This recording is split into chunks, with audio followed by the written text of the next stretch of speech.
시청자 여러분 안녕하십니까. 8월 11일 이제 밤인데요. 전옥현의 안보정론 시작하겠습니다. 지금 이 시간에도 추미애 윤석열 관련 얘기를 안 할 수가 없네요.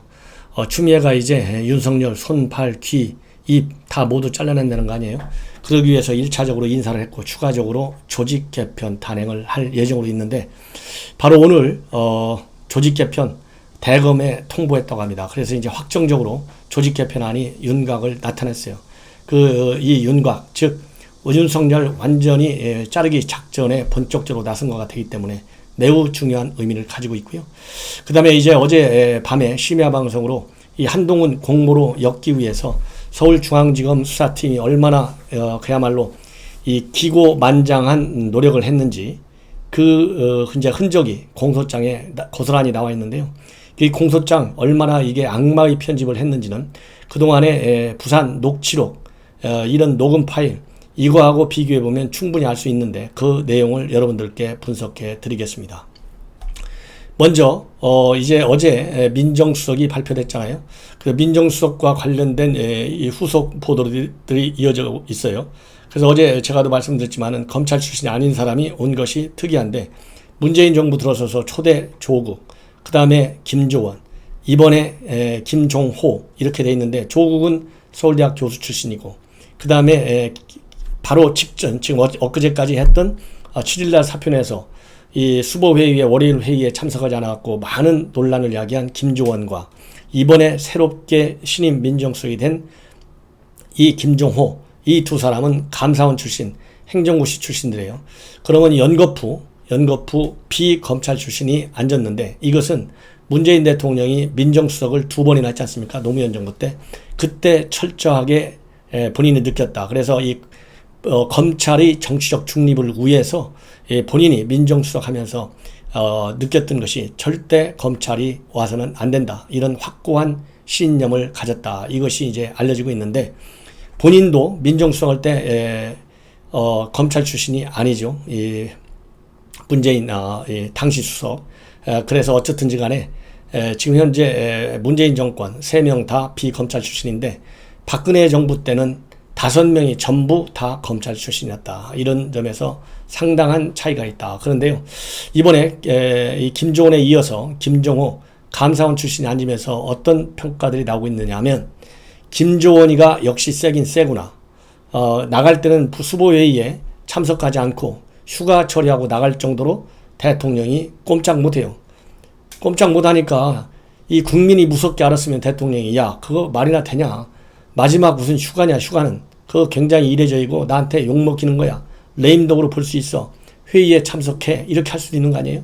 그런데 김정은이 휴가 내겠다고 하니까 휴가 가라 한 거고 7일날 다 떠났다는 거 아니에요. 사표 다 내고. 이것만 봐도 대통령도 김정은한테 좀 과하게 얘기하면 꼼짝 못한다. 이런 평가까지 나오고 있어요. 그러다 보니까 김정은이가 세다.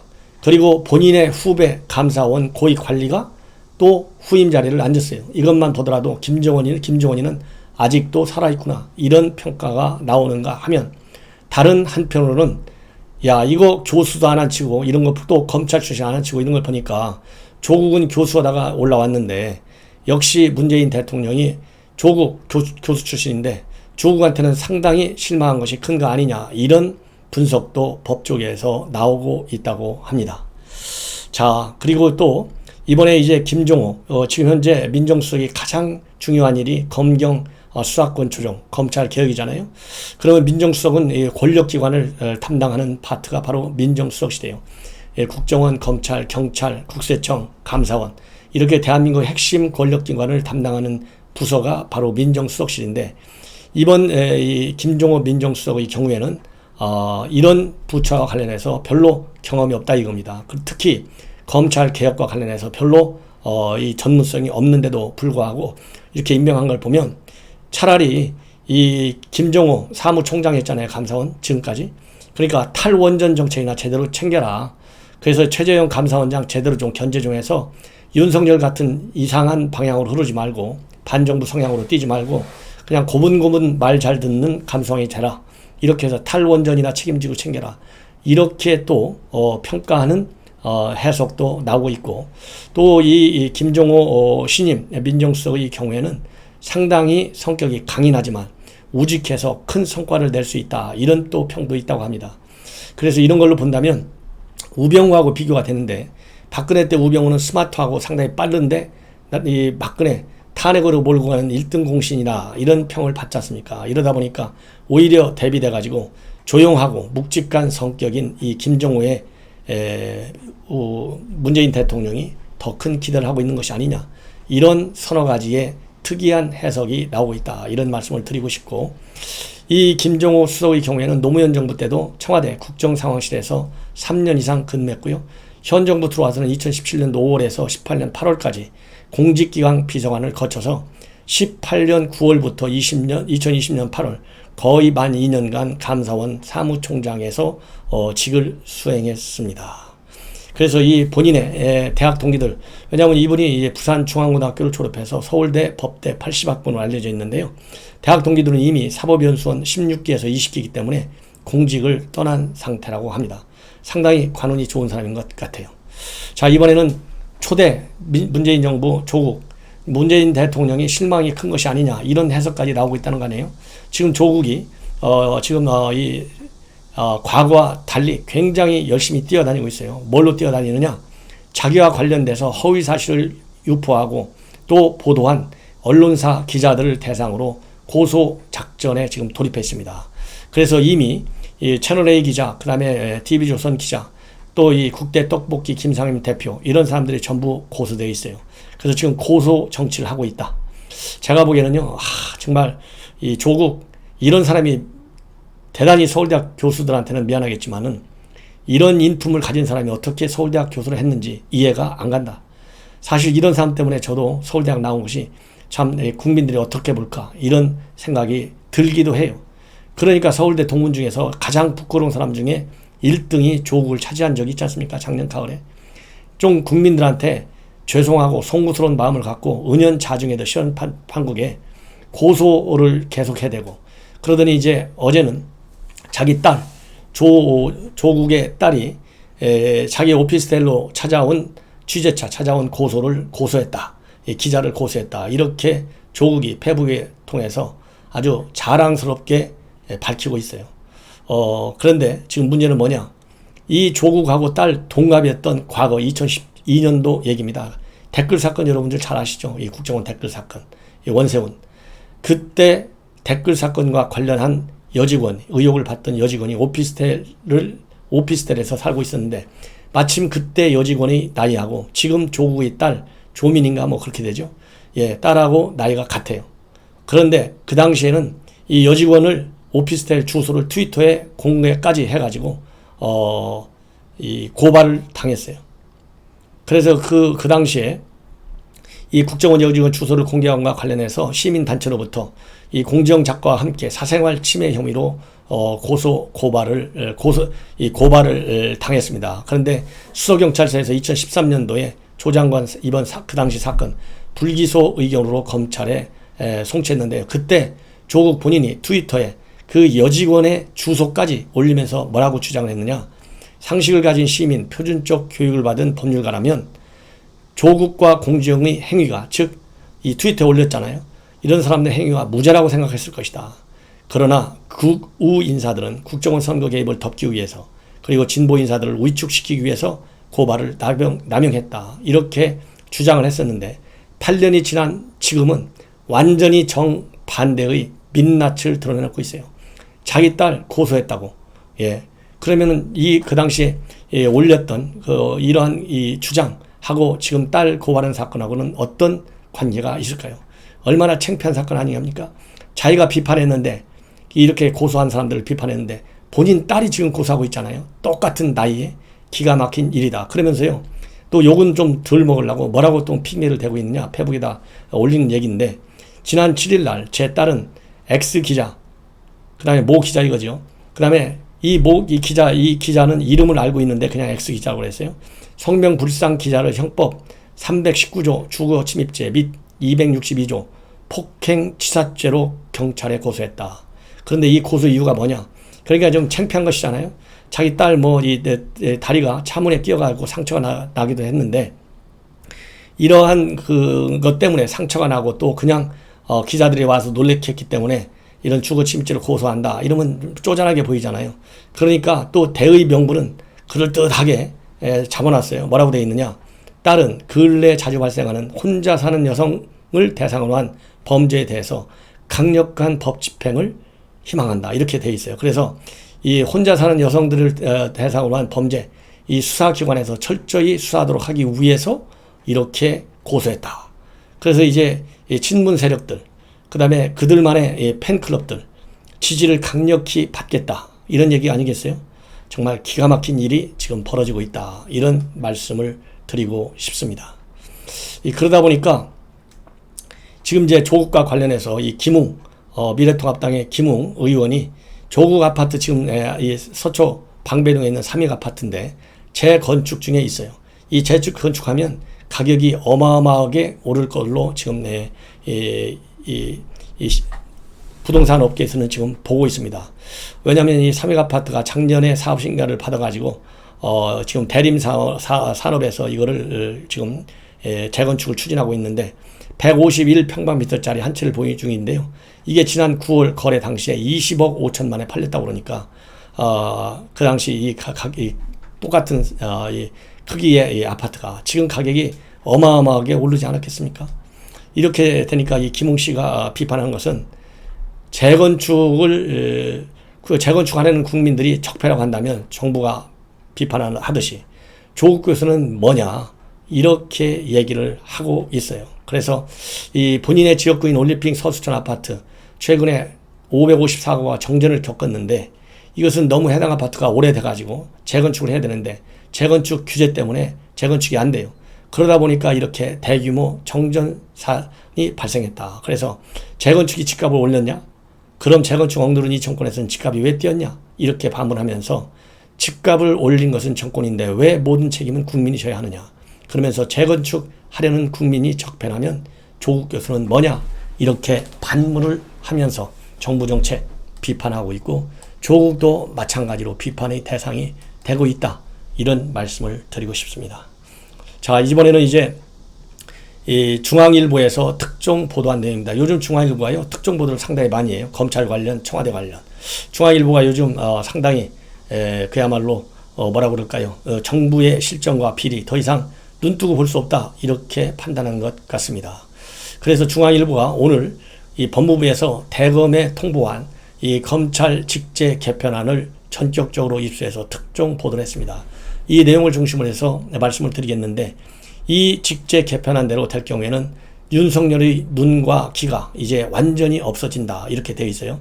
그래서 큰 틀에서 대검 개편안 그 다음에 서울중앙지검 개편안을 보도하고 있는데 대검 개편을 보면 차장검사급 직위 4개를 없애는 대대적인 개편에 나섰다. 이렇게 지금 알려지고 있고 이 개편의 특징은 이 검찰 수사총량이 검경 수사권 조정에 의해서 줄어들잖아요.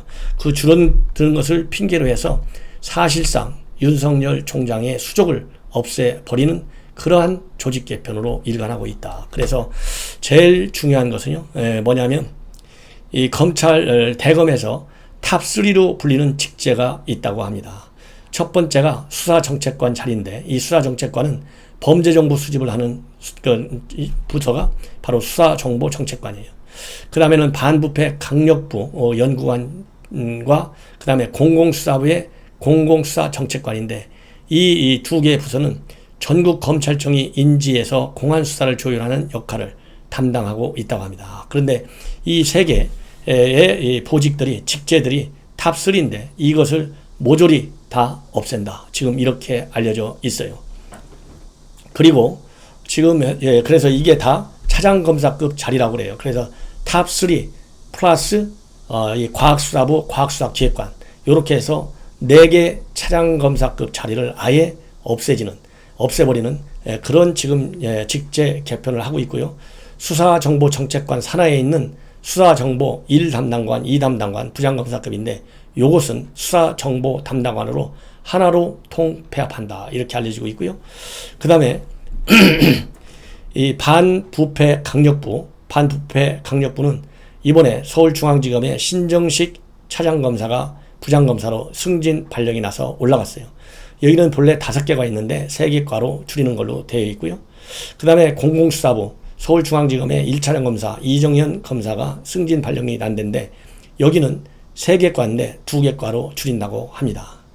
대신에 이렇게 축소된 파트는 전부 대검 형사부에 확장시키는, 즉 부서를 신설 확대한다고 그래요. 그래서 대검 형사부에서는 현재 2개에 불과했는데 차장검사급 형사정책관을 신설하고 형사과 2개를 5개로 확대 개편한다고 합니다. 그리고 공판 송무부, 이 공판 송무부장은 고경숙 이 한양대 법대 직계 후배가 부장으로 갔어요. 이 고 검사장이 맡게 되는데 거기에는 공판과 1개를 더 늘려준다고 합니다. 그리고 이제 인권부는 없애고요. 인권정책관을 두고 그 아래 인권기획 담당관과 양성평등 담당관을 두는 방안을 지금 검토 중에 있다. 이렇게 지금 알려지고 있고요. 그 다음에 서울중앙지검의 직제 대폭 바뀐다고 합니다. 어떻게 바뀌느냐? 큰 틀에서 보면 전통적으로 특수수사를 담당했던 3차장 검사 산하에 반부패 1, 2부, 경제범죄 형사부, 공정거래조사부를 4차장 산하로 뛰어 옮겨줘요. 그래서 이 3차장 산하에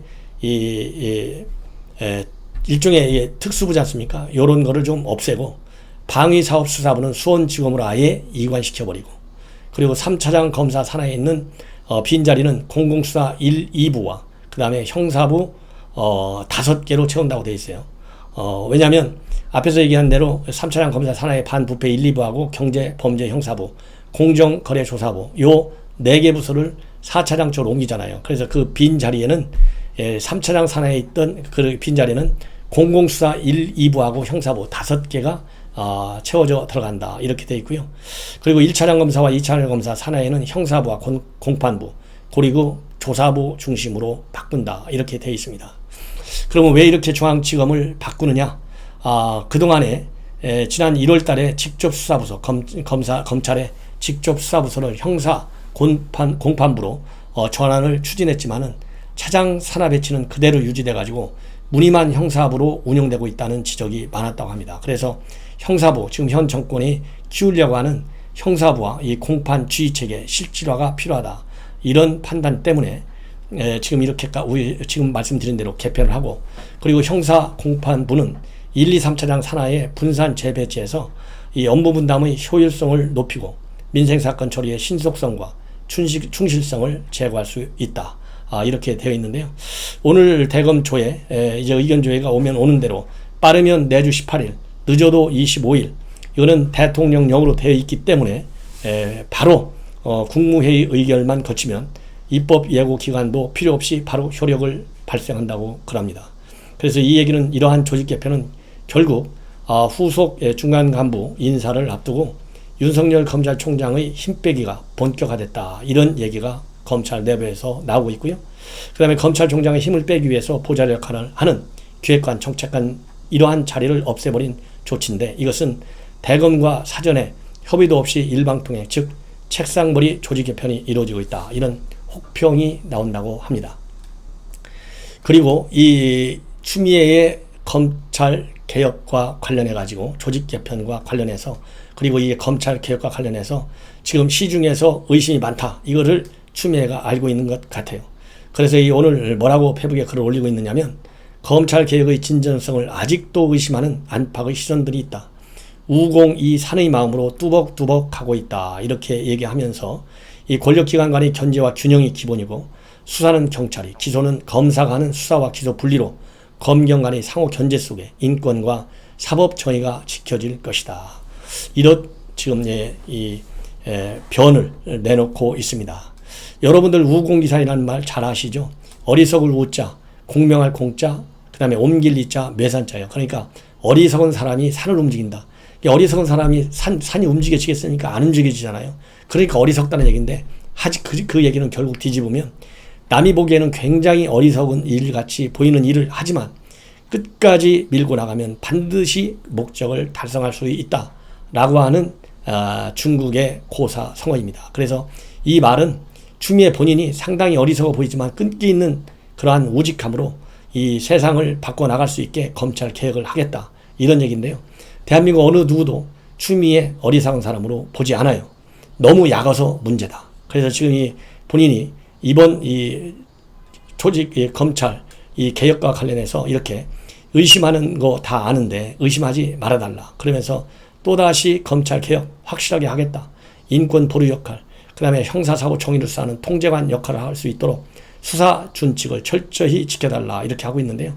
수사 준칙, 수사 지휘권, 그 다음에 이런 거 전부 남용하는 사람이 누굽니까?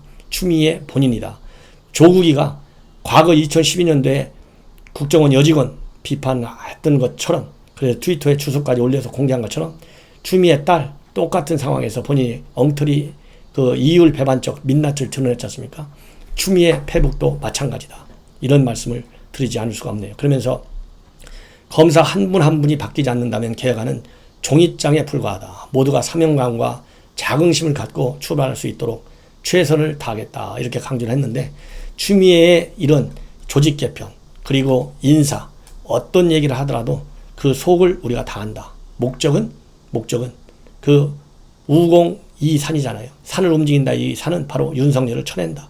그런데 이러한 추미애의 인사 지침, 벌써 검찰 내부에서 내부망에 지금 난리가 나 있지 않습니까? 바로 박철환 부산고검의 창원지검 지부 검사가 올렸잖아요. 이번 추미애 인사, 윤석열 검찰총장이 주도한 수사가 잘못된 것이라는 거. 그리고 거학적혈, 즉 권력형 비리, 검찰의 본질적 기능으로 생각하지 말라는 그런 인사권자의 메시지가 담겨있다. 이렇게 해서 아무리 우공이산이니 뭐니 해도 국민은 더 이상 속지 않는다. 이런 말씀을 드리고 싶습니다.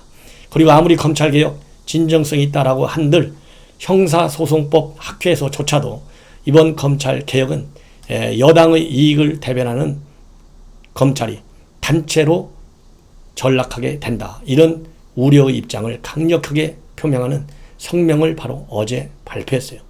그 가장 큰 이유 중에 하나는 바로 이 수사 지휘권을 고검으로 넘기는 거. 이건데, 그리고 그 고검장에 대해서는 검찰총장이 지휘하는 것이 아니고 법무장관이 지휘하도록 되어 있는데요. 이것은 법무장관은 그야말로 대통령이 마음에만 들면 국회 청문 보고서 통과 여부와 관계없이 무조건 다 임명해버리잖아요. 그래서 이미 문재인 대통령 하에서 25명이 국회 동의 여부를 막론하고 무조건 임명된 것 아니겠습니까? 이러다 보니까 검찰은 준사법적 기관인데, 그리고 법무장관은 이제 정치인이잖아요. 그러다 보니까 그러면 정치가 검찰에 지배를 한다. 그래서 검찰의 중립성이 지켜질 수가 없고 검찰이 특정 정당의 이익을 대변할 수밖에 없다. 이것이 이 형사소송법 학회의 우려입니다. 그래서 검찰에 대한 정치의 영향력을 최소화해야 한다. 그런데 그런 우려가 지어질 수가 없다. 그리고 이 검찰총장은 정당에 가입할 수 없는데 법무장관은 당적을 보유할 수 있고 국회의원까지 겸정할 수 있다. 이런 거는 직접적으로 정당의 이익을 대변하는 우리가 큰 법무장관이 직접 수사를 지휘할 경우 정당이 수사권을 장악하게 되는 위험한 상황이 초래될 수 있다. 그래서 검찰이 정치적 중립성을 훼손하는 개혁의 권고안에 대해서 학계와 사회가 함께 논의를 수렴해서 제고하라. 이렇게 지금 강력히 반대 입장을 표명하고 있습니다. 그 다음에 전국 교수 모임 약 6,200여 명의 회원을 가지고 있는데요. 작년 조국 사태 때 성명을 발표했고, 지난번 이 박원순 사망 사건과 관련해서 철저한 수사를 촉구하는 시국 선언문을 발표했습니다. 다시 8월 15일을 맞아서 세 번째 시국 선언문을 발표해서 현 문재인 정부의 정치는 약탈적 진영 정치고 부패 특권층으로 전락하고 있다.